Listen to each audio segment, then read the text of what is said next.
So ayan nga mga idol, welcome back sa ating YouTube channel. At ngayon nga mga idol, ngayong araw na ito, ngayong mga oras na ito ay mayroon na naman tayong bagong reaction video patungkol nga mga idol sa kung bakit nga ba tuluyan ng naaresto ang ating dating Pangulo na si Duterte at kung bakit pinahintulutan ng ating kasalukuyang presidente na si BBM ang pag-aresto sa kanya. At ang reaction video nga na ito mga idol ay tinitiyak natin na magbubukas sa inyong kaisipan at magbabago sa inyong pangunawa na kung saan nga mga idol ang lahat ng mga dahilan kung bakit nga ba tuluyan ng pinayagan ng ating Pangulo na hulihin at dakpin ang ating dating Pangulo at dalhin sa ICC. At ang lahat ng yan mga idol ay ating pag-uusapan dito lamang sa Opinion Mo TV.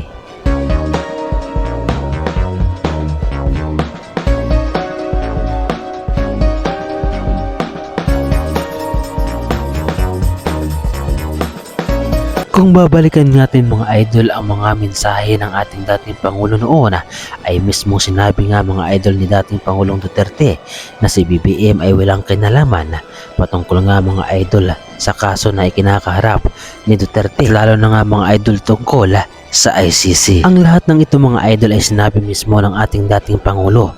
At tara at muli nating balikan nga mga idol upang inyong maunawa ang lubos na walang kinalaman ng ating Pangulong si BBM patungkol nga mga idol sa pagkahuli ngayon kay Duterte ng ICC. Narito at sabay-sabay nating pakinggan mga idol at kayo na ang umunawa.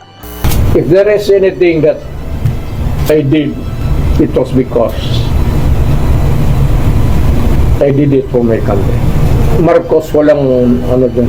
I am not in any way dragging him into the picture. Wala. Matagal na yan, ICC na yan.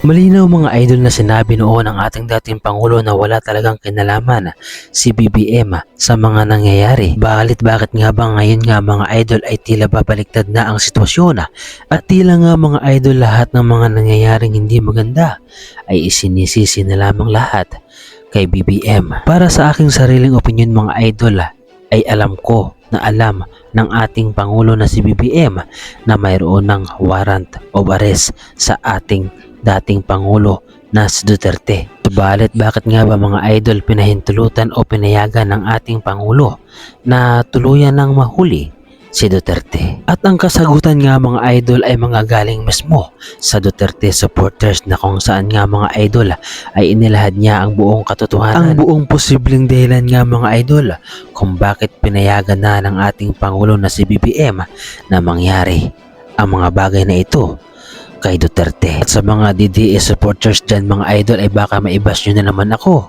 dahil ang inyong maririnig nga mga idol ay mula sa inyong mga kabaro na DDS supporters din. Subalit bukas ang kanyang kaisipan at bukas ang kanyang pangunawa sa posibleng dahilan nga mga idol kung bakit pinahintulutan ng ating Pangulo na si BBM na hulihin na o mahuli si Duterte. At sa kanya mismo natin maririnig mga idol at ating sabay-sabay pakinggan ang kanyang opinyon. Nung una pa lang sinabi ni Duterte yan, yung sinabi niya nung bangag. No, bangag ang ating presidente. Doon pa lang magti-trigger na yon. Correct. Magti-trigger na yon kay BBM. Hanggang sa tuloy-tuloy gumaya yung mga followers, yung mga vloggers ni Duterte, gumaya na, tinatawag na ngayon na presidente, tawagin mong bangag, tawagin mong adik. Oo nga. Natuwa, sa tingin nyo natutuwa si BBM sa tawag nyo sa kanila? Tama. Ay, kahit kayo hindi kayo matutuwa. May punto at may laman mga idol ang mga sinasabi ng mamang ito. Ang sinasabi niya nga mga idol, ang dahilan kung bakit na-trigger ang ating presidente na si BBM ay dahil nga mga idol sa kanyang mga naririnig na hindi mga maganda, lalo pat nagsimula ito sa ating dating presidente na si Duterte at nagsigayahan nga mga idol ang mga supporters nito at lahat ng mga vlogger ng mga DDS ay ganoon din ang mga sinasabi.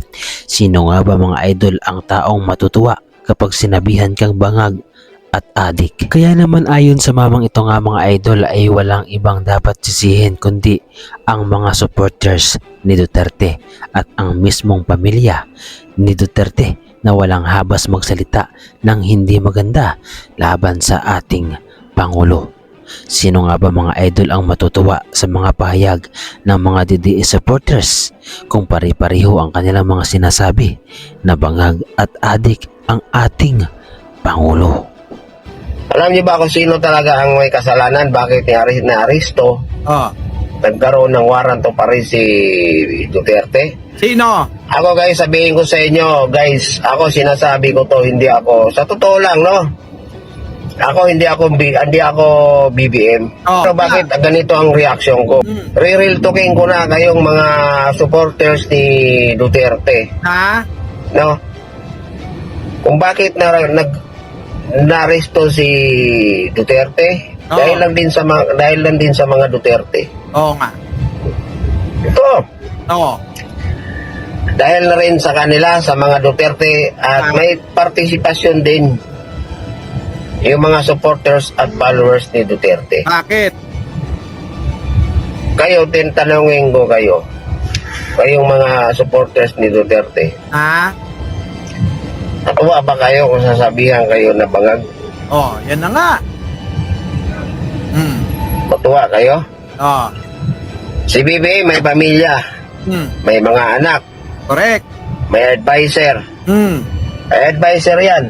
Oh. Tanungin ko kayo, tuwa kayo? Tawagin kayong adik. Oh. Real talk tayo dito. Tama. Huwag tayong ako, supporters, ako nasaktan din ako. Hmm. Nasaktan din ako ng pag-aresto ni Duterte. Oh. Pero kung laliman natin ang pag-iisip natin, no, At ayon pa nga mga idol sa kanya ay mayroon talagang kapangyarihan ng ating Pangulo na kontrahin at tablahin ang warrant of arrest laban kay Duterte. Mayroon siyang karapatan upang pigilin ang pagkaaresto. Balit dahil nga mga idol sa siguro ay napuno na rin ang ating Pangulo, ay hinayaan na lamang na mangyari ang lahat kahit alam niya ang buong pangyayari. Subalit ito nga mga idol ay hindi kagustuhan ng ating Pangulo. Subalit dahil nga mga idol mayroong warrant of arrest ay hinayaan na lamang ito ng ating Pangulo. Ano ang inyong masasabi patungkol dito? ito yung warrant of arrest na yan, kayang pigilan ni BBM yan. Oh. Kaya niyang hindi pa implement yan dito sa ating bansa. Pero Oh. dahil na rin sa lumalabas sa bibig ng mga followers, mga supporters ni Duterte, Oo nga. at lalong-lalo na rin sa pamilyang Duterte, Oo nga. no? Kaya, hinayaan niya na lang. Real talk tayo. Oo nga. Real talk tayo. Hmm. Oh. Ito, isa lang, ang daming sinasabi nila, ang daming sinasabi. Ang daming sinasabi, mga vloggers, mga supporters ni Duterte, ang daming sinasabi, pero isa lang ang paano ko sa inyo. Nano? Tanungin ko kayo, matuwa ba kayo? Na? Kung tawagin kayong bangag at adik, magalit na kayo kung magalit, pero yan ang totoo. Ah! Kahit sabihin nyo, kahit kayo guys, kahit sabihin nyo, kahit kayo sa inyo sarili nyo, kahit totoong gumagamit kayo, adik ka, pero hindi ka matutuwa kung pagsabihan ka sa maraming tao. Tama po yan. Ipagkakalat sa pamamagitan ng social media, ikalat,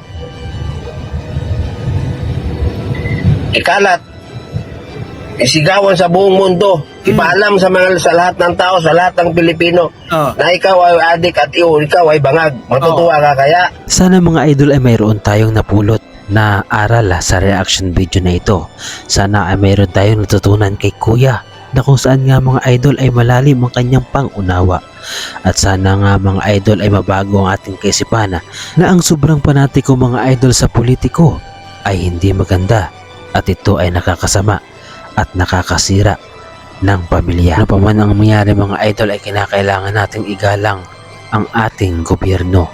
Kung mayroon mang mali mga idol tayong nakikita, ay punahin natin ng maayos at huwag nating mga idol idaan sa mga mararahas at masasakit na salita. Dahil bandang huli nga mga idol ay hindi tayo nakakatulong at tayo pa nga mga idol ang sumisira sa ating mismong minamahal na bansang Pilipinas. Ano ang masasabi ninyo mga idol sa reaction video na ito?